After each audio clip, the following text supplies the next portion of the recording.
Harry has really stepped up and has been allowed to do his own thing and with Invictus Games, and it's really been about him. And she's sort of taken a bit of a step back. We know that she's obviously launching this lifestyle show on Netflix, and she's got her brand coming out as well. But I think, looking at the couple and looking at what they're doing, I think people are thinking, well, actually, this is a person in Meghan who's getting on with things that she's passionate about, whether that is polo, whether that is her lifestyle brand, whether that is philanthropy with Prince Harry. And, she's just getting on with her life. And, there's absolutely nothing wrong with that. Nigeria is now part of the Invictus community, and apparently Duchess Meghan is also exploring her Nigerian roots. So their first engagement was at a school in Abuja where Meghan told students, "I see myself in all of you." Well, we've been speaking to Afua Hagan, an award-winning journalist and broadcaster who's been following the story, and I asked her how Nigeria is reacting to the visit. I think they've been so well received, haven't they? I mean, today they've been at school, they've been talking to kids about their mental health, saying that, there's no shame in acknowledging that today is a bad day. And I think they've really had an impact on the kids and the children. And, Megan's co-hosting something tomorrow as well.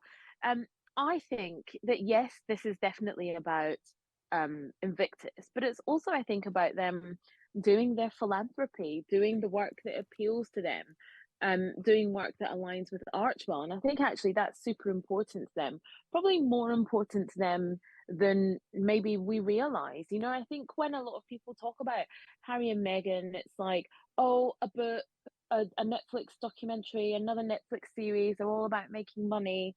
But actually, philanthropy is a huge part of what they do. They said themselves that service is universal. And so I think this is a real example of them doing philanthropy, of them doing service, of, yes, promoting and supporting the Invictus Games, but also using that as a way to do other philanthropy in countries that they're in. And I think it's a great thing. So we can see why they want to make a splash in Nigeria, the largest African country, 200 million people and rising. But why would the Nigerians be interested in and be deliriously happy to see them? Well, Nigeria had a team in the Invictus Games for the first time last year, and they were hugely successful. And the Invictus Games is really important to people in the military. It's hugely significant. Nigeria has the biggest army on the continent of Africa, 230,000 serving personnel. And quite interestingly, of those personnel, of those people in peacetime operations, 30% of them are women. And so Nigeria, has this huge population, but this huge army, and an army that's very significant, and an army that unfortunately will have a lot of wounded veterans. And so Nigeria had the first African team in Invictus last year, did incredibly well. And so it just makes sense for them in their continuing to support the military. I mean, the country continuing to support their military and support their wounded veterans to invite you know, Prince Harry, founding patron of the Invictus Games, to Nigeria to see what their military is like, but also to showcase the country. This is good for them as well.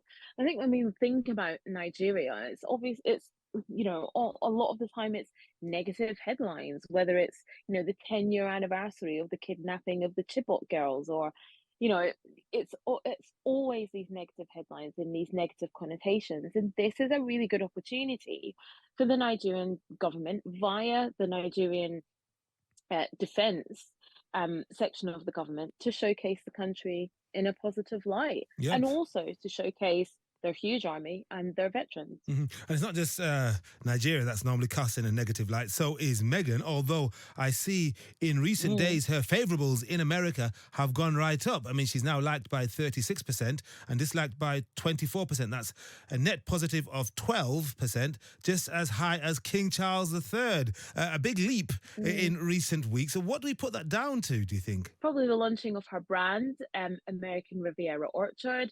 I think it's the polo outing as well, probably made her favourables go up, because we got to see, polo wife Meghan, but we got to see Meghan hanging out with kids and casual Meghan, like all these kind of different connotations. I think it is all that, and I think, because Harry has really stepped up and has been allowed to do his own thing and with Invictus Games, and it's really been about him, and she's sort of taken a bit of a step back. We know that she's obviously launching this lifestyle show on Netflix, and she's got her brand coming out as well. But I think, looking at the couple and looking at what they're doing, I think people are thinking, well, actually, this is a person in Meghan who's getting on with things that she's passionate about, whether that is polo, whether that is her lifestyle brand, whether that is philanthropy with Prince Harry. And, she's just getting on with her life. And, there's absolutely nothing wrong with that. Sure. And if the rumours are to be believed, delving into her Nigerian roots, I understand that through her mother, Yes. she has them. What's the truth of this? Yes, so she did like a kind of one of those DNA testing kits where you can find out your heritage, and she found out that she is 43% Nigerian. So she probably will be spending 43%. 43%, it's Wow. quite high, isn't it? Yes. She'll probably spend some time delving into her background and into her roots, and good for her. If you don't know where you're coming from, you don't know where you're going.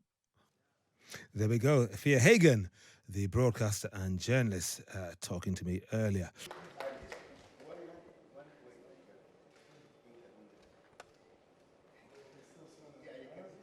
So you can see this is Prince and his mother, Princess Diana of this all of our culture, reflecting our diversity.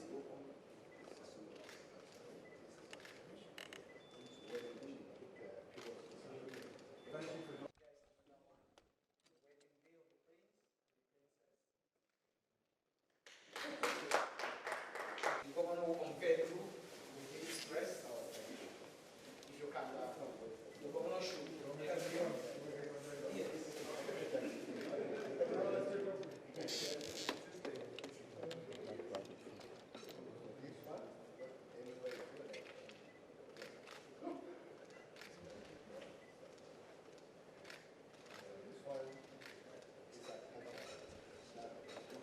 So I will invite General.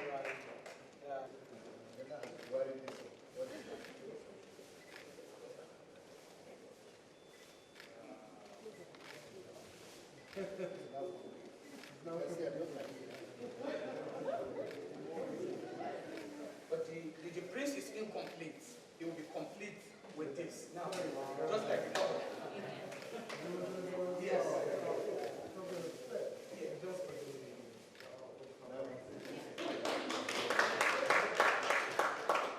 Can you all of Kaduna State?